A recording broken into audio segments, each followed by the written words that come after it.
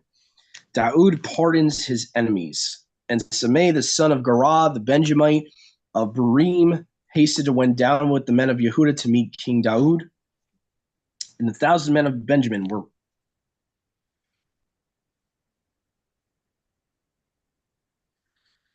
with him, and Seba, the servant of the house of Shaul, and the 15 sons with him, and 20 servants with him, and they went directly down to Jordan before the king. And they performed the service of bringing the king over, and there went over ferry boat to remove the household of the king, and do that which was right in his eyes. And Sameh, the son of Gerah, fell on his face before the king as he went over the Jordan, and said to the king, let not my master now impute lawlessness, and remember not all the lawlessness of your servant. In the day in which my master went out from Jerusalem, so that the king should mind it. For your servant knows that I have sinned, and behold, I am come today before all Yashrael in the house of Yusuf to go down to meet my master the king. Abiasai, the Abiasai, the son of Sariah, answered and said, shall not Sameh therefore be put to death, because he cursed you who was anointed? And Daud said, what have I to do with you, the sons of Sariah?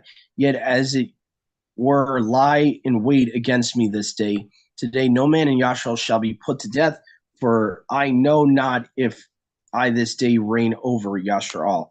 And the king said to Sameh, you shall not die. And the king swore to him. And Mephibosheth, the son of Shaul's son, went down to meet the king, and had not dressed his feet, nor pared his nails, nor shaved himself. Neither had he washed his garments from the day that the king departed until the day when he arrived in peace. So this is kind of interesting. This is one of the few places that it shows that Israelite men did shave their faces. Yeah. So for those that say it's a sin to shave, they might want to look at that verse. And it came to pass when he went into Jerusalem to meet the king, that the king said to him, why did you not go with me? Mephibosheth said to him, my master, O king, my servant deceived me. For my servant said to him, saddle me the donkey, and I will ride upon it and go with the king, for your servant is lame. And he has dealt deceitfully with your servant to my master the king. But my master the king is as a messenger of Alua, and do you that which is tube in your eyes. For all the house of my father were put on were but as dead men before my master the king. You have sent your servant among them that eat at your table, and what right have I any longer even to cry to the king?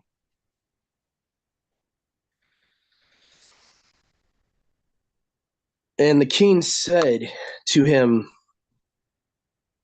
why do you speak any longer of your matters? I have said, you and Seba shall divide the land. And Mephibosheth said to the king, yea, let him take all, since my master the king has come in peace to his house. And Barzillai the Galadite came down from Rogelim, crossed over the Jordan with the king, that he might conduct the king over the Jordan. And Barzillai was a very old man, 80 years old, and he had maintained the king when he dwelt in Mahanaim, for he was a very great man.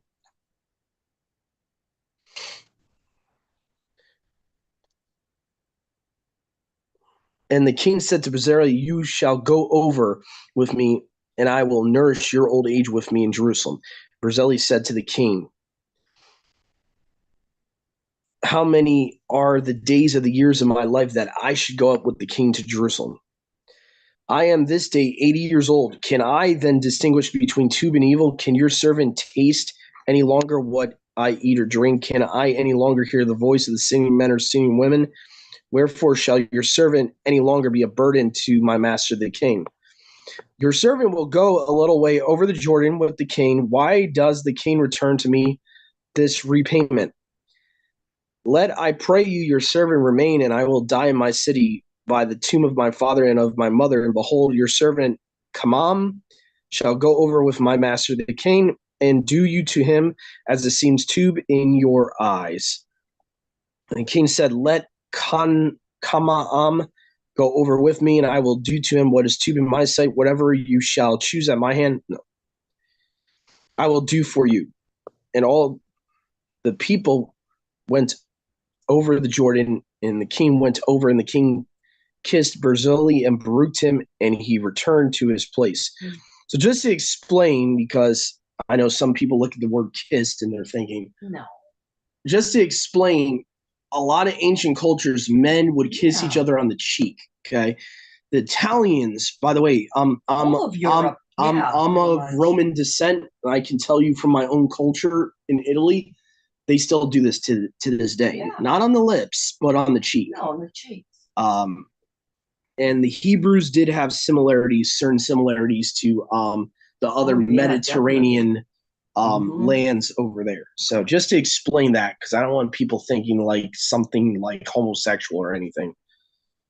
Because sometimes people twist scripture and they get some weird ideas with like David and Jonathan and all that. Okay. All right. Verse 40. And the king went over to Galgala, and Kamaam went over with him. And all the men of Yehuda went over with the king, and also half of the people of Yashrael. And behold, all the men of Yashrael came to the king and said to the king, why have our brothers, the men of Yehuda, stolen you away and caused the king and all his house to pass over the Jordan, all the men of Daud with him? And all the men of Yehuda answered, the men of Yashrael said, because the king is near to us, next of kin to us. Why were you thus angry concerning this matter? We have indeed eaten of the king's food, or has he given us a gift?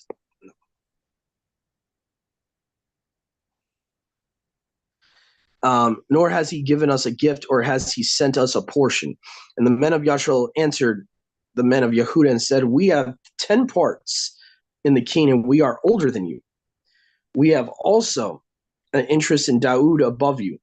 Why have you thus insulted us? Why was not our advice taken before that of Yehuda to bring back our king? And the speech of the men of Yehuda was sharper than the speech of the men of Yashrael. So what I really take away from this chapter is the kingdom's even divided in Daud's day. You have the northern house, southern house divided on who should be their king.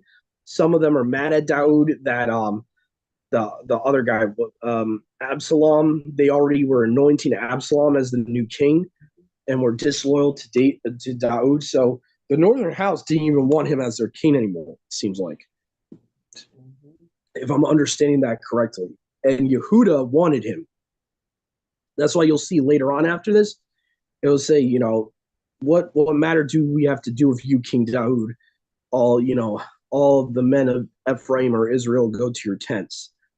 So we see that later on, like, it wasn't just in Solomon's day they were divided. I mean, Yehuda physically divided the kingdom at that point. But even in Daud's day, there was constant division, constant rebellion between the two. The house of Israel, for the most part, were the most rebellious. They were constantly going against Judah. And just to mention another thing, I think Brother Yahusha brought up in the last chapter. I don't want to rehash the Zadokite thing too much, but that legend about the Assyrians, I believe historically would prove that those people that the king of Assyria brought to Israel actually became part of the Samaritan ethnicity, if I'm not mistaken. When I remember looking at a couple of historians, and they mentioned that one of the theories of the Samaritan race is that you had some of the Ephraimites, Gadites, Naphtalites, and all that stayed in the land for the Assyrian captivity. Not all the northern house went into the captivity. So you had some of them that stayed back in the land, and then these people that the king of Assyria, Sennacherib, brought into the land intermarried with the northern house Israelites, hence getting the Samaritans. So that's a way more plausible thing with the whole thing of the king of Assyria bringing those people over to Israel and what happened with those people, rather than, I guess, the other theory that was mentioned about the Sadducees being that. So I think that makes way more sense in my personal opinion.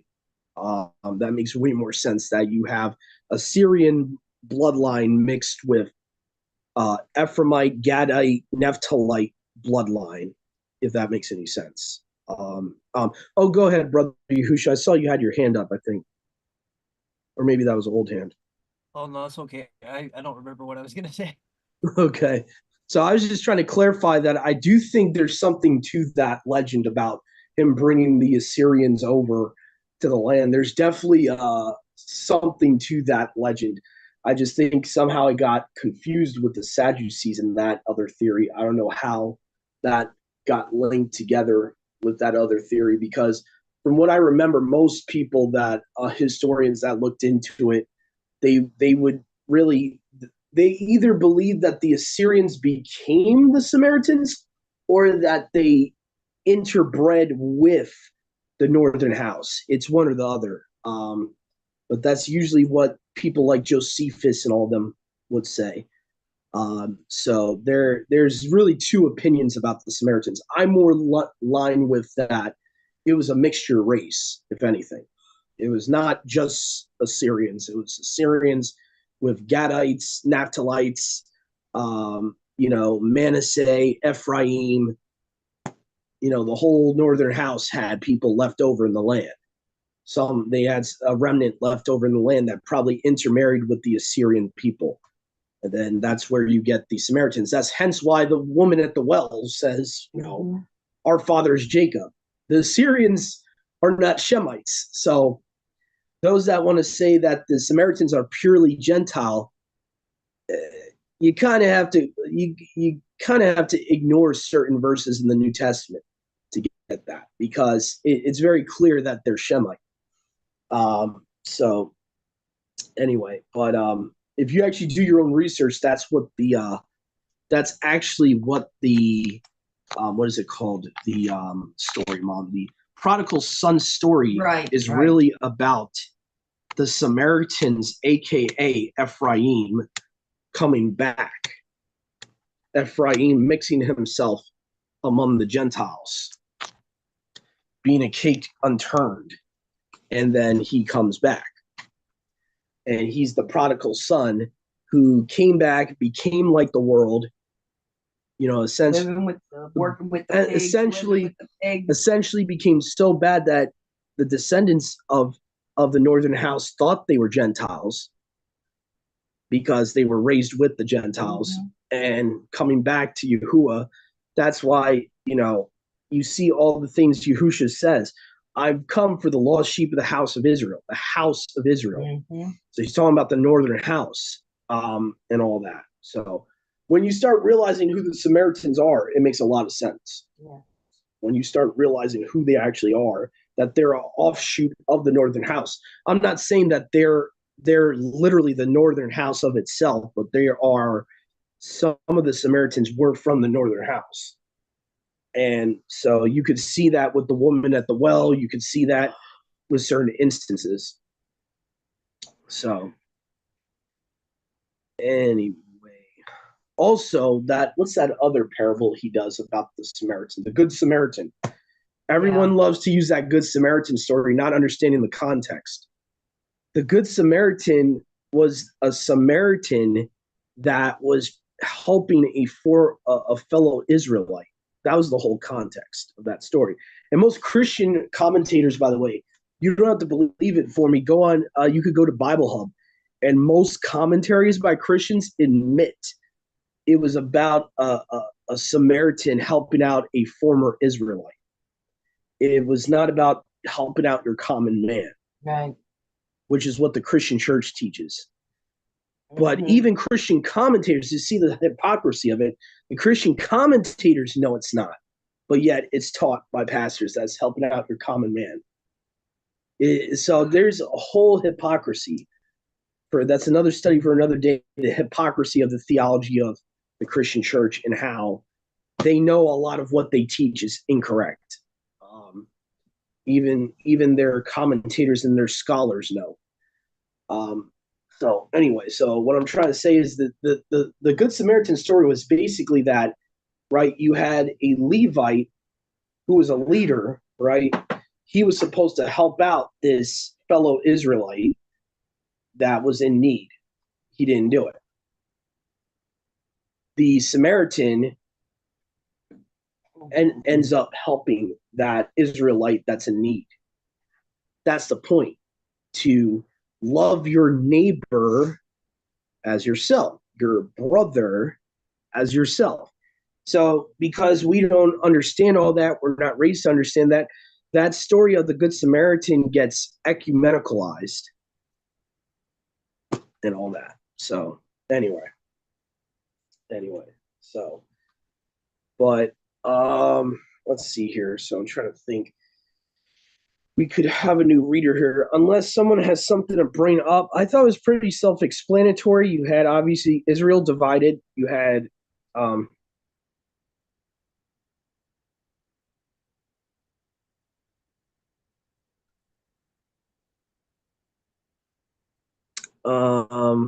trying to think as well. A lot of it was Joab, the thing with Joab telling him that you would not be king anymore if you didn't go out and talk to the people. So this starts the whole animosity really with Daud and Joab, and probably one of the reasons he had Joab killed when Solomon gets older. So yeah, I don't think there's any much else to comment on. Let's see here. Let's get a new reader here. Brother Yahusha, would you like to read chapter 20 for us? Sure. Okay, let me just.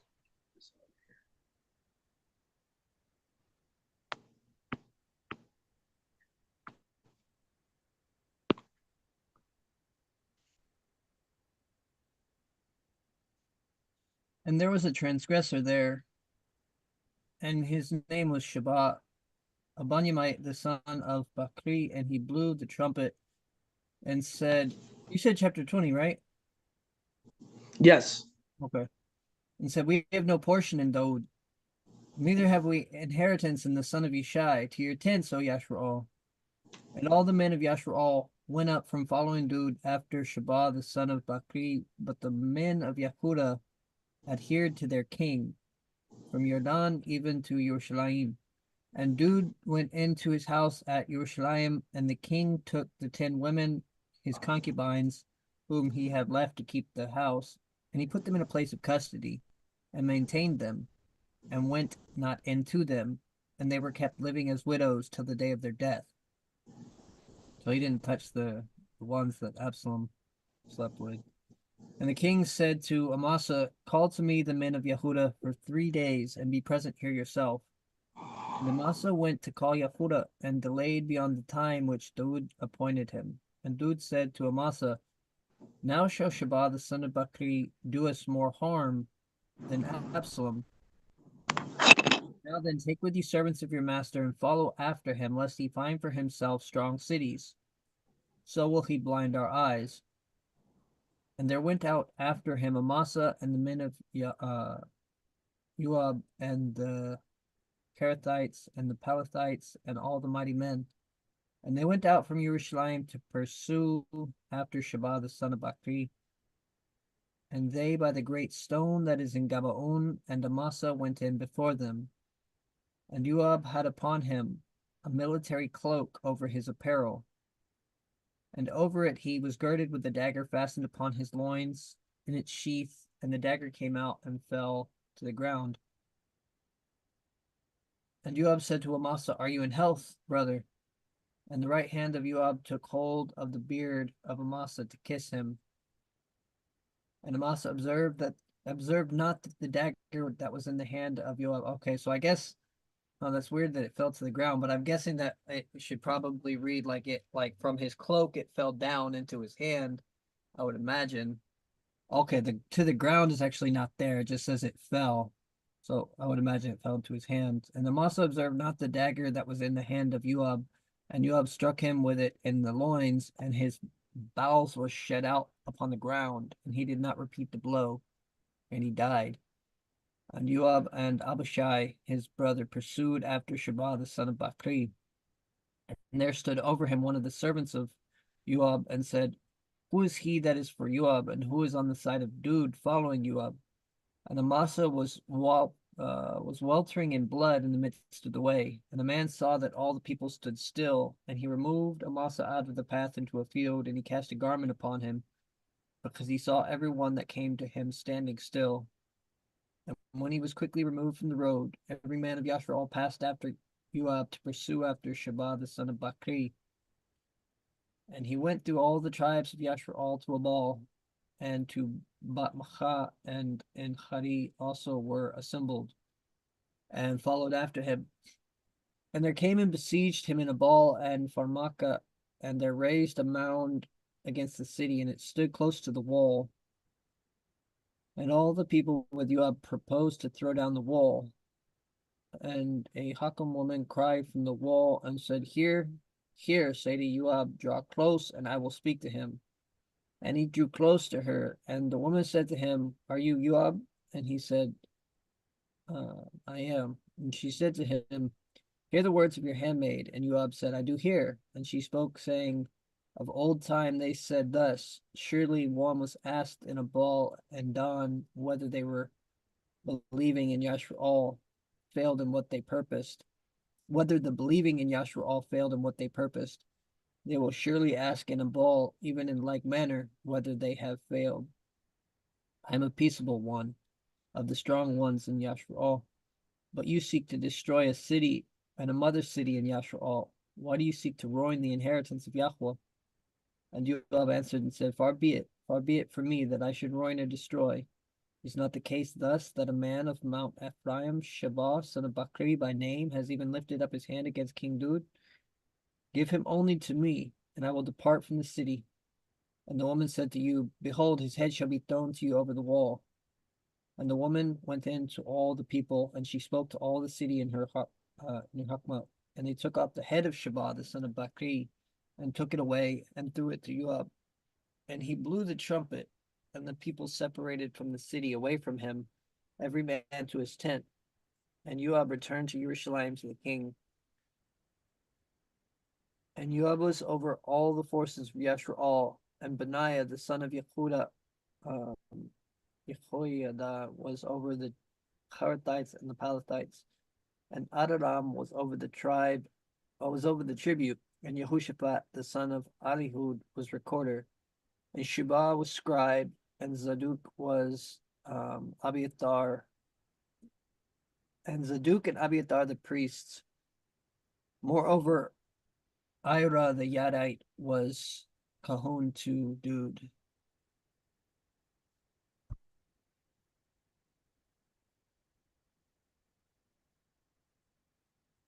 I wonder, with Joab being over all the forces of Yashrael, like it's been a while since I've read this chapter and the next couple chapters, but like I wonder almost if like with him being over the forces, if Yashrael will cling to him more than to Dude.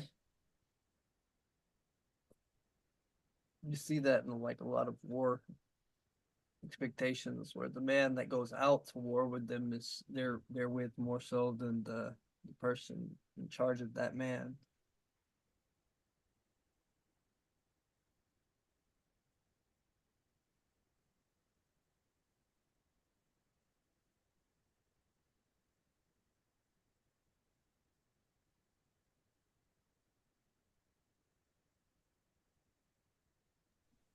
Yeah. I'm not Yeah, quite there. sure why you have Daoud, you have the king speaking to Amasa, telling Amasa to go and kill um Sheba um of Bakri, and you have both Amasa and Yaub going out after him. So I'm not quite sure why Yaub killed Amasa unless he wanted the position all to himself.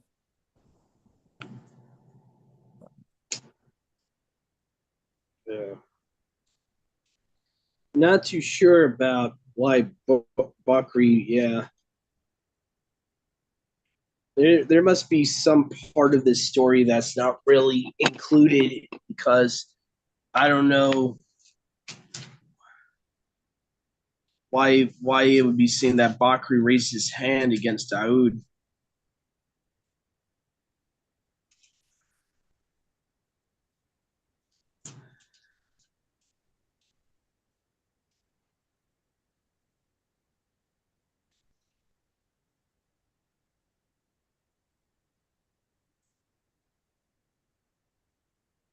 Hmm.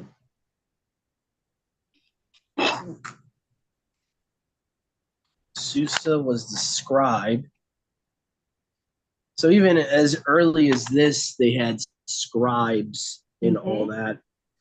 So you know, I just take notice of that because there are some people out there that believe um, that are of like a Hebrew supremacy mindset that think that the scriptures were in the whole Tanakh time period they only had one copy of the scriptures or whatever, that it would never be translated or it should never be translated. I know certain people that go by that mindset, but you'll see that there's scribes as early as Daoud's time period here. They would have been translating I would say into Aramaic as early as this time period because you had people speaking Aramaic, around this time period. There was one chapter, I think, in Second Samuel, even where they said, "Speak to us in Aramaic, not Hebrew."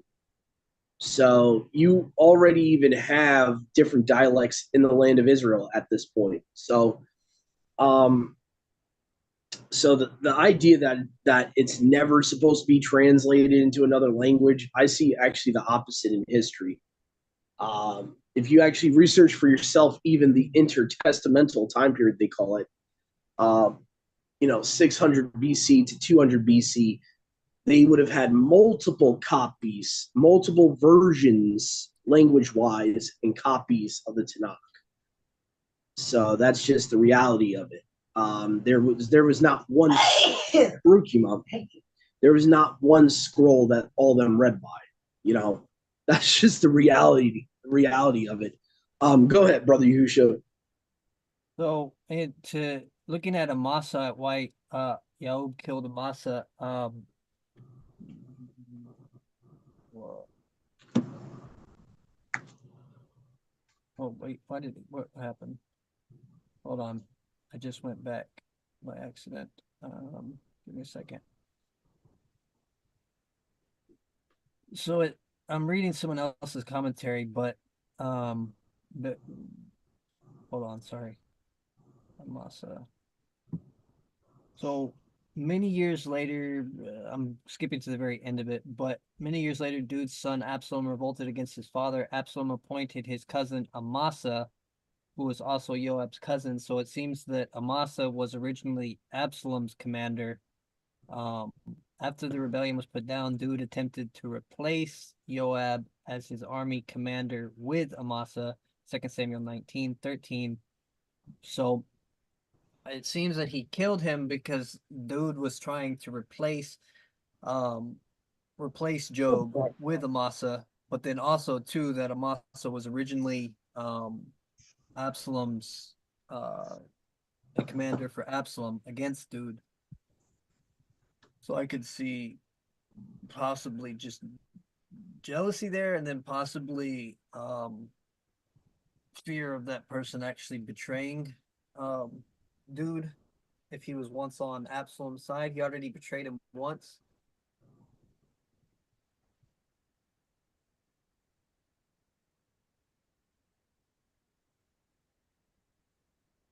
Yeah, yeah, I could see that. I could see that. I think he had a lot of conspirators in his day, trying to take his throne away. I think there was a lot. Once Absalom was gathering people after him and telling them, his dad should not be king, and then you had, like you said, Amasa and Joab and all them. So there was a lot of conspirators in Dawood's day. And I think that's part of the reason why Solomon, Shelomith, he had to be the one chosen to build the temple, because Yahuwah was like, you had way too much bloodshed. You're a man of war. I can't be having you build this temple for me. You know, so yeah. Yeah. But yeah, this reading here we did today is very self-explanatory. It's kind of the saga of Absalom meeting his death. Now Daud had to deal with Joab and his other conspirators possibly that are following Joab and not him. You also have the division between the northern house, southern house being teased here. And again, you guys can even look into the book of Judges, by the way, way before brother Daud, way before Daud's time. And he was, you could look at, I forget what generation it was. I think it's the Gideon generation. You already had divisions there. Before Gideon's generation, you had tribes like Benjamin being wicked, and going up against, the rest of Israel and all that. So you see that Yashrael as a whole was never like really united for that long of a period. They always had bickering. They always had, the northern and southern house specifically constantly were always bickering at one another. So what we should take away from that is, Yahuwah wants his people to be, united in truth and not constantly, backbiting one another, which was happening back then. Um, you know, but this shows too that Yashrael always had a problem with authority. They always had a problem with trusting. Even though they wanted a king, once Yahuwah gave them what they wanted, they would, always rebel against their king the majority of the time. The only time they really, really accepted authority was like with wicked kings like Jeroboam and, Rehoboam and all that. So you really don't see them fully submitting to a king that Yahuwah puts over them, until they get a king that's extremely sinful, and because they're apostate, they're submitting to that king. But yeah. So other than that, I just want to say thank you guys for tuning in. Thank you guys for holding on so long with us today. And please stay tuned, everyone. I am working on that manuscript study. I found a couple of interesting things in Psalms this week that I'm making note of. So Yahuwah willing, maybe next Shabbat evening, we continue that study and do part 8. So please stay tuned, everyone. And Shabbat Shalom, everyone, all of our brothers and sisters in Yahuwah Almighty, Yahushua Messiah. Have a great New Year for those of you that are following the calendar we're following. And to all of Yashrael out there, all those that are in Yahuwah and Yahusha, have a great feast season and Shabbat Shalom. Shabbat shalom.